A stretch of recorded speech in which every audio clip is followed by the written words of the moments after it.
పిత పుత్ర పవిత్రాత్మ నామమున ఆమేన్. ఈరోజు మే 22వ తారీఖు. యోహాను సువార్త 21వ అధ్యాయము 15వ వచనము నుండి 19వ వచనం వరకు. వారు భుజించిన పిమ్మట యేసు సీమోను పేతురుతో, యోహాను పుత్రుడవైన సీమోను, నీవు నన్ను వీరందరికంటే ఎక్కువగా ప్రేమించుచున్నావా అని అడిగాను. అందుకు పేతురు, అవును ప్రభు, నేను నిన్ను ప్రేమించుచున్నానని నీవు ఎరుగుదువు అని సమాధానమిచ్చెను. అప్పుడు యేసు, నీవు నా గొర్రె పిల్లలను మేపుము అని చెప్పాను. యోహాను పుత్రుడవైన సీమోను, నీవు నన్ను ప్రేమించుచున్నావా అని యేసు రెండవ పర్యాయము అతనిని అడిగెను.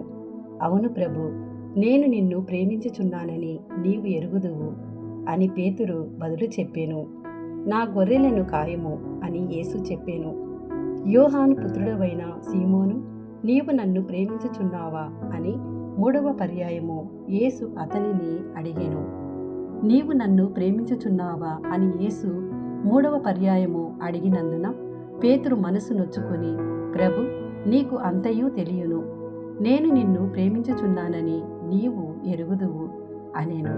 అప్పుడు యేసు, నా గొర్రెలను మేపుము అనెను.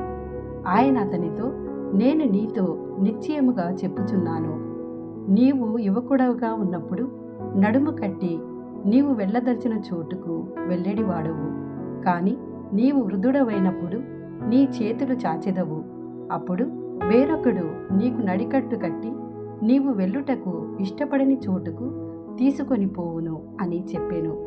పేతురు ఎట్టి మరణముతో దేవుని మహిమ పరపనున్నాడో సూచించుటకు ఆయన ఇట్లు పలికి, నన్ను వెంబడించుమని అతనితో అనెను.